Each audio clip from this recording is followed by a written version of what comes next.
Bom dia, pessoas. Acordando aqui. Hoje,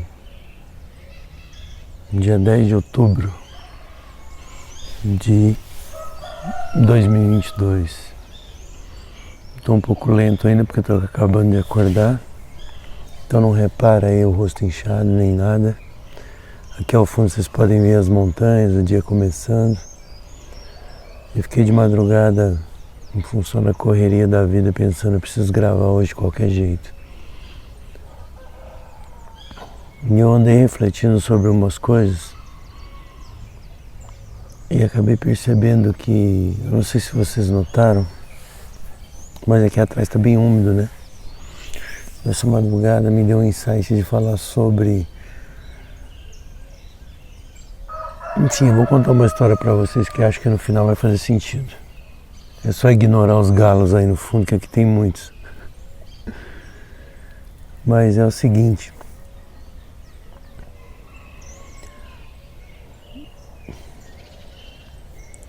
Tá tudo molhado, né? E o fato de estar tudo molhado significa que nós temos zilhões de gotinhas e um monte de folha. E aí eu fiquei com uma imagem de por que essa gotinha não escorre de uma folha às vezes.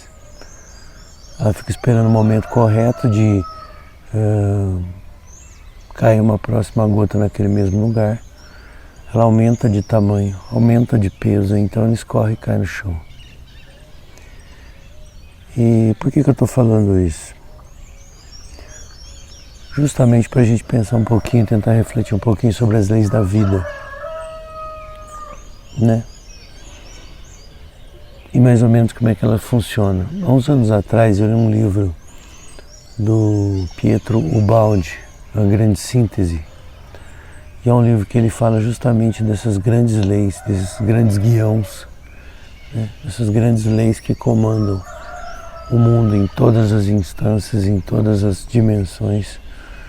E como que essas leis se repetem em tudo, se a gente for fazer um comparativo, né? E por que eu estou falando dessas gotinhas?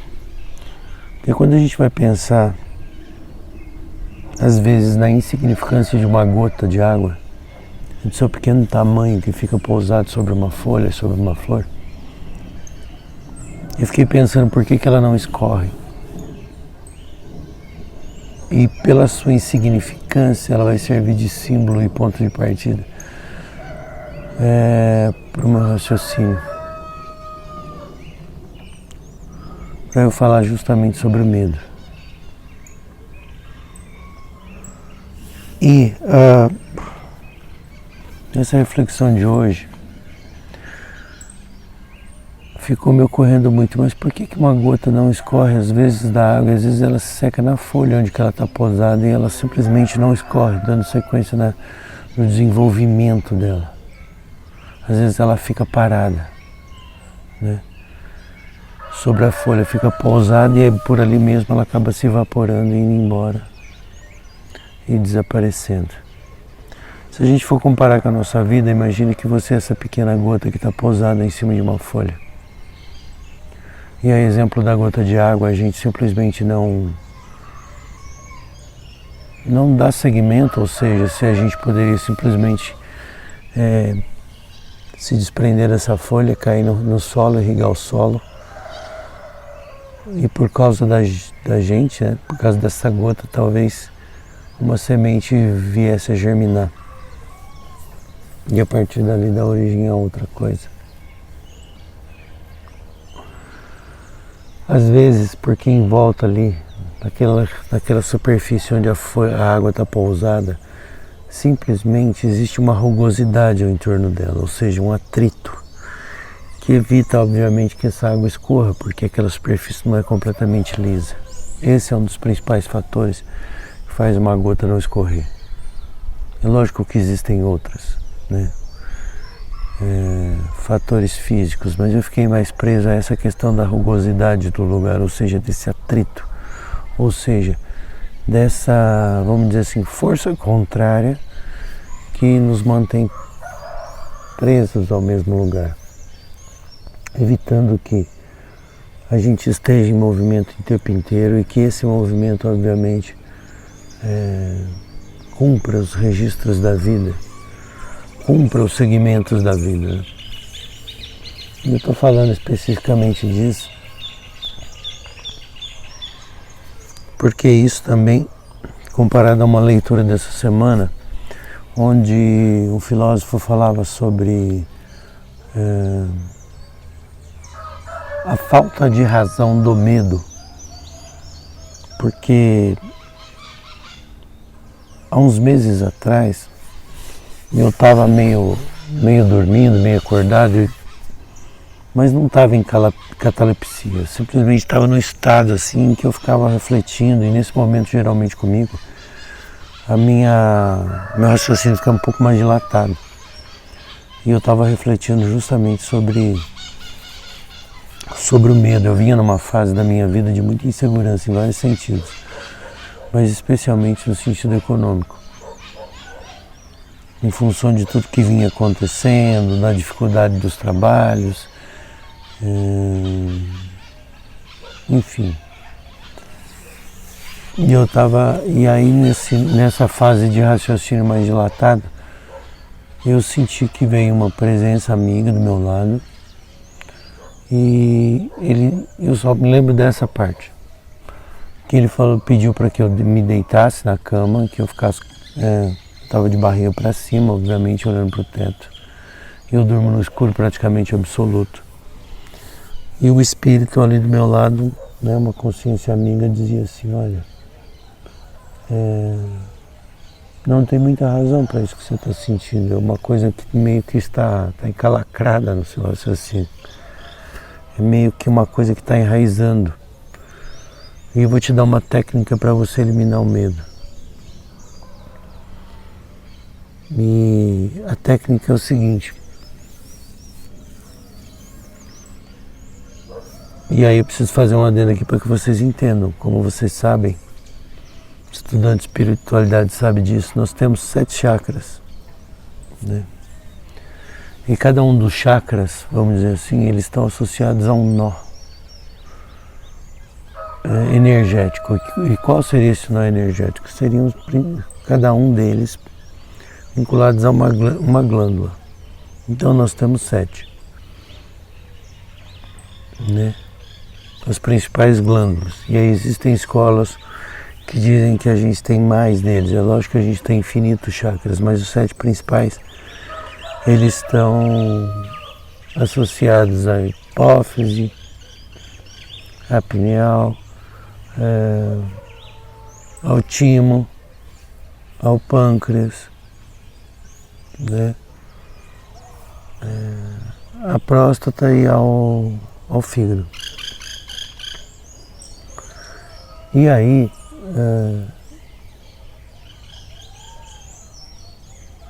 especialmente ele disse o seguinte: olha, esse chakra que toma conta desse medo que você sente, que é o chakra do seu pâncreas. E aí a gente sabe também que o pâncreas, ele tem uma entrada e uma saída nesse chakra, vamos dizer assim, e ele gira, né? Alguns médiuns videntes dizem que esse chakra está sempre girando, num sentido ou no outro. Isso faz ele mudar de cor. E no meu caso, essa consciência que estava do meu lado, ele dizia assim: olha, o seu chakra sempre está girando no sentido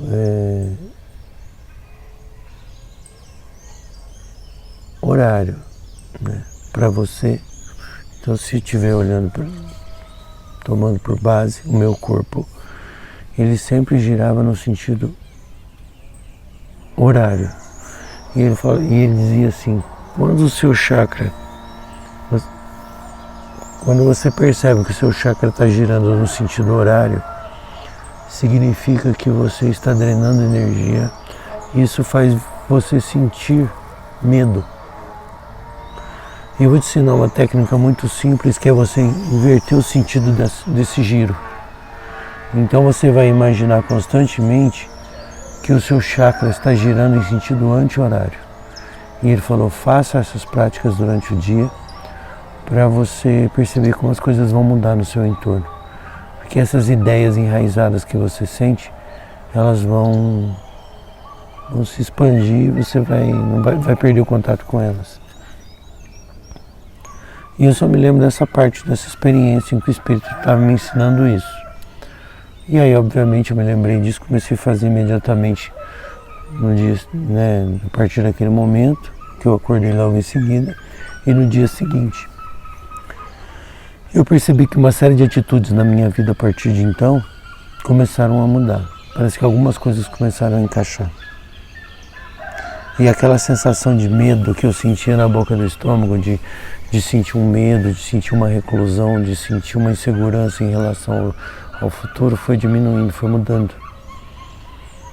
E eu já consigo perceber, quase que 2 meses depois, várias coisas diferentes na minha vida. Uma atitude de abordagem diferente a vários fatores. Eu mesmo já me questionei várias vezes, mas não é possível que uma coisa tão simples pode ter causado essa alteração. Mas enfim, eu continuo questionando muito, eu continuo também praticando isso e realmente não tenho sentido mais sensação de medo, já que a sinaléptica do medo em mim, ela geralmente faz eu ficar com os pés gelados, a planta dos pés gelada, e também eu sinto uma coisa no estômago, como se o meu estômago, sabe, ele ficasse contrito assim. E eu percebi que depois dessa prática, por muitas e muitas vezes durante o dia, durante o tempo, quando eu me lembro, eu vou lá, lembro, faço, quer dizer, não tem muita regularidade, mas sempre eu lembro disso, eu faço. Se eu tenho uma sensação de medo, eu vou lá e faço, né? O sentido de uns 170 graus, assim, ó, no sentido anti-horário.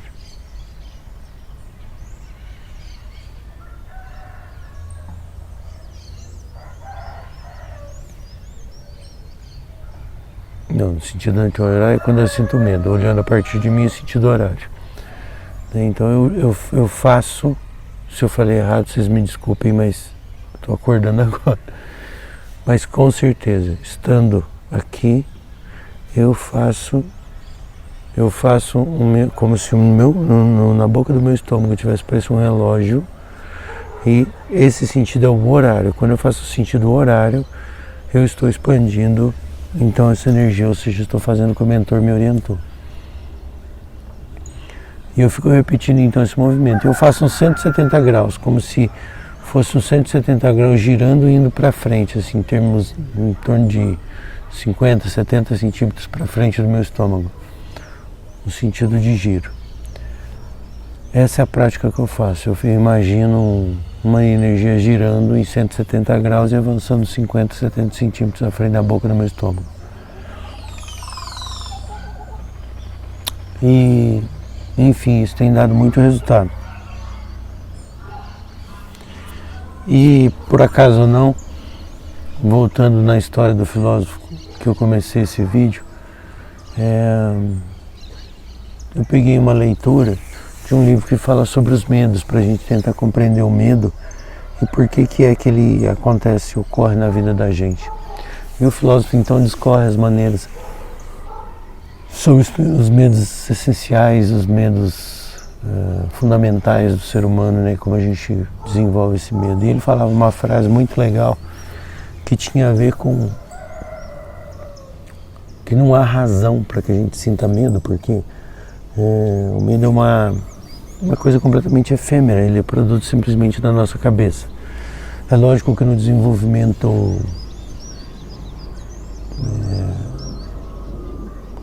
da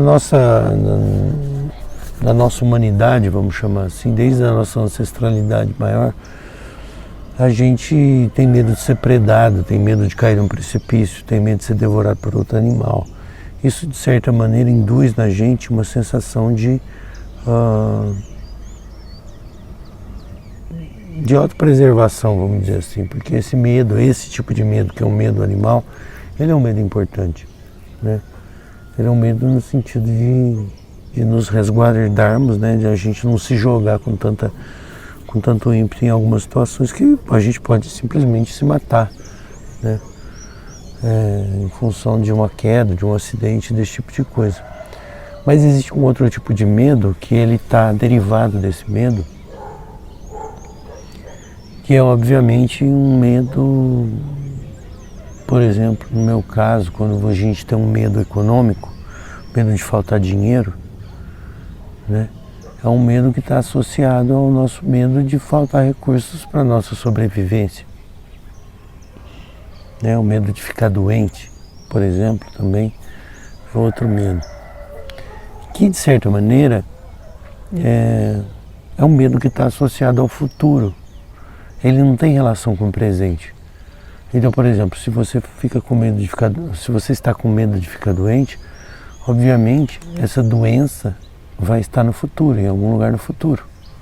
Se você tem medo de ficar sem dinheiro para ter as coisas que você pretende, e obviamente, como eu já disse, esse medo ele não está associado notadamente a coisas materiais, mas sim a comida, né? Porque nosso senso de preservação tem a ver com alimentação, passar fome. Obviamente, se a gente está nessa vibração, a gente está com medo também que está resguardado no futuro. Porque se agora eu estou bem e não estou com fome, obviamente eu tenho medo de uma situação que pode vir a acontecer no futuro, ou seja, fome novamente. E aí, o medo, de um certo modo, né, de um modo geral, ele está muito associado a uma situação que está por vir. E quando essa situação virá, obviamente ela estará circunscrita no futuro.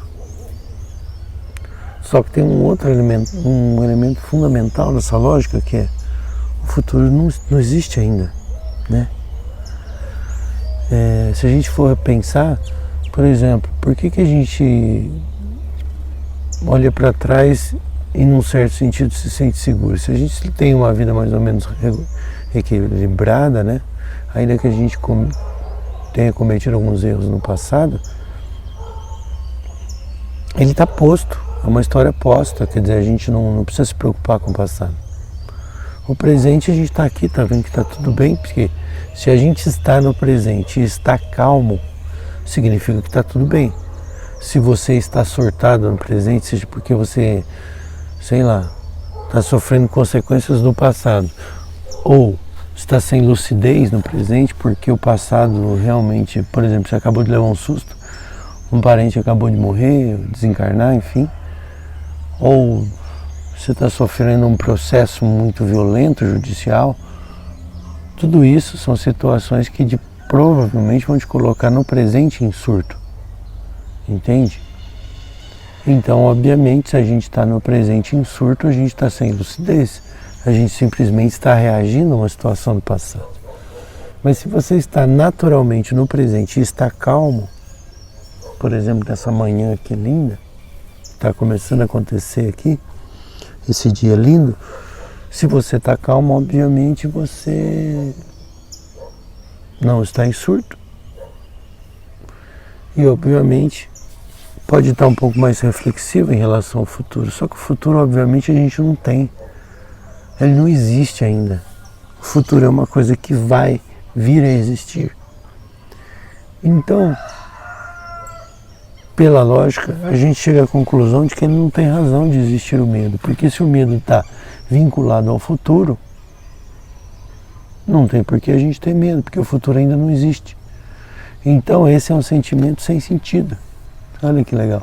É um sentimento sem sentido. Por quê? A gente simplesmente não deveria senti-lo.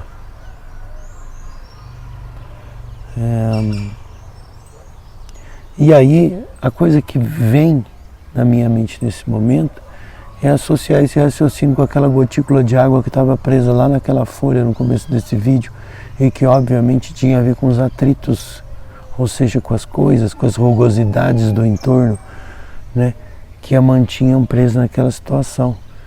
Porque o medo animal, o medo de ser predado, o medo de tomar um tiro, o medo às vezes de ser atacado por um animal faz a gente travar, a gente parar.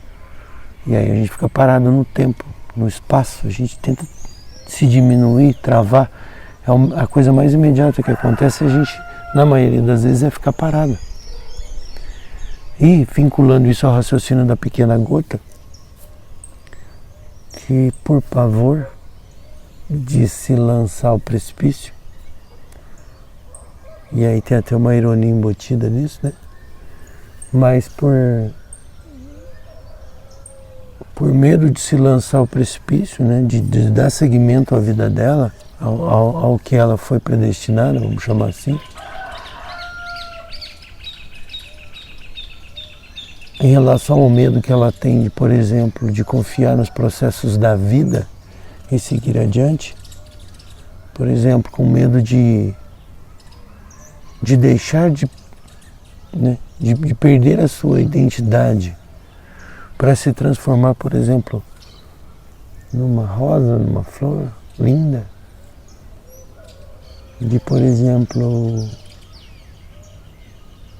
vou ser um pouco mais drástico, mas também mais profundo, com medo de ela render a sua existência para a existência de um verme da terra e dar vida a esse ser, ela simplesmente fica parada, ela simplesmente não se arrisca, ela simplesmente não confia nos processos da vida e segue adiante.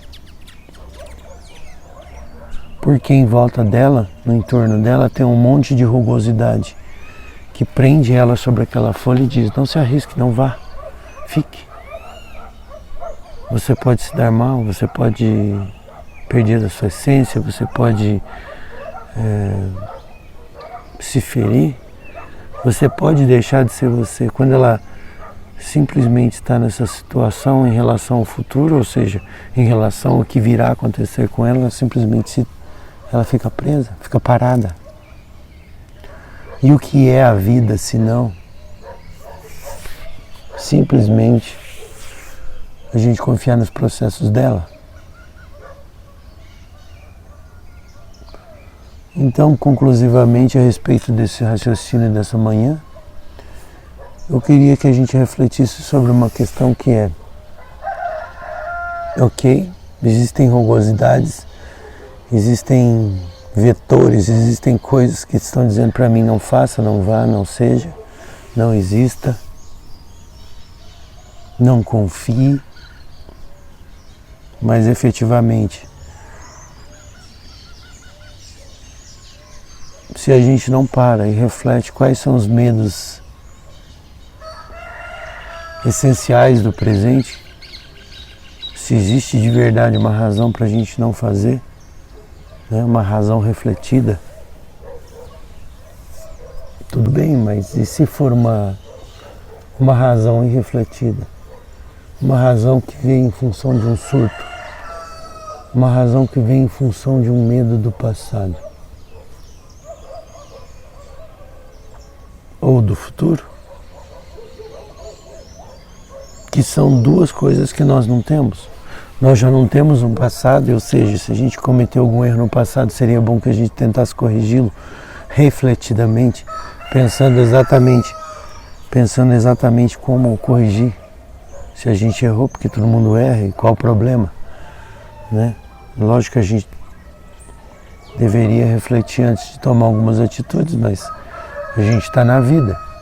E se a gente cometeu algum erro lá atrás, que a gente corrija. Ou seja, a gente já não tem mais o passado, a gente não consegue voltar no tempo ainda. E no futuro, obviamente, a gente também não tem o futuro, porque ele ainda não chegou. Então cabe a nós refletirmos sobre esses processos da vida e seguir adiante. Refletidamente, consciente, porque quando a gente toma uma decisão refletida, ou seja, onde a gente efetivamente avaliou os prós e os contras, a gente precisa seguir. Porque tudo na vida segue. A vida é um ciclo interminável. De uma gota que saiu de um rio, ou de uma montanha, ou de uma folha de uma árvore, foi exudada pela folha de uma árvore, ganhou atitudes infinitas, sofreu um choque térmico, caiu na terra e de repente você está parado numa folha. E se o sol, que segue a lei da vida dentro do seu processo, te transformar, fizer você ser calefada, né? Se você, ou nem isso, ou evaporada de repente para um outro estágio, você não vai deixar de seguir o processo da vida, mas simplesmente vai precisar em algum momento viver a completude da sua vida, que seria se desprender da folha.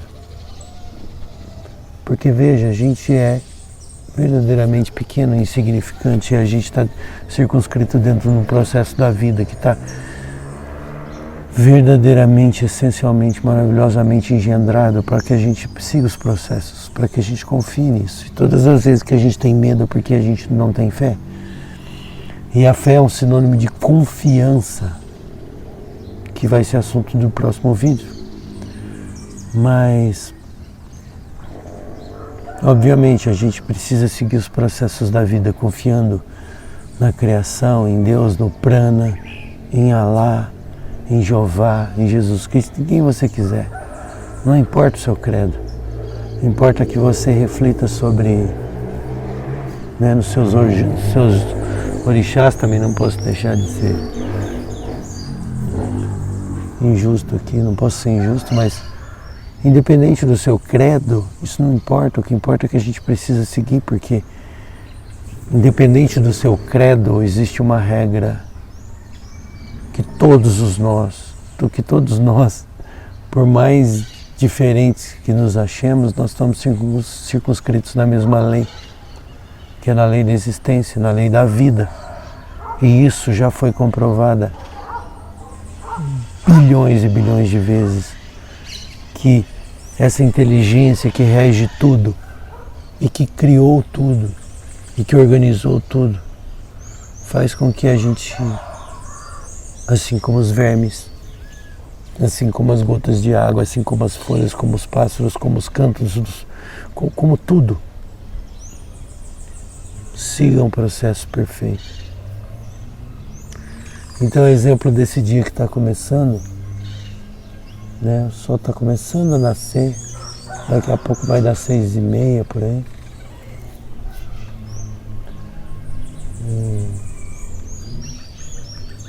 Que a gente confie nos processos da vida.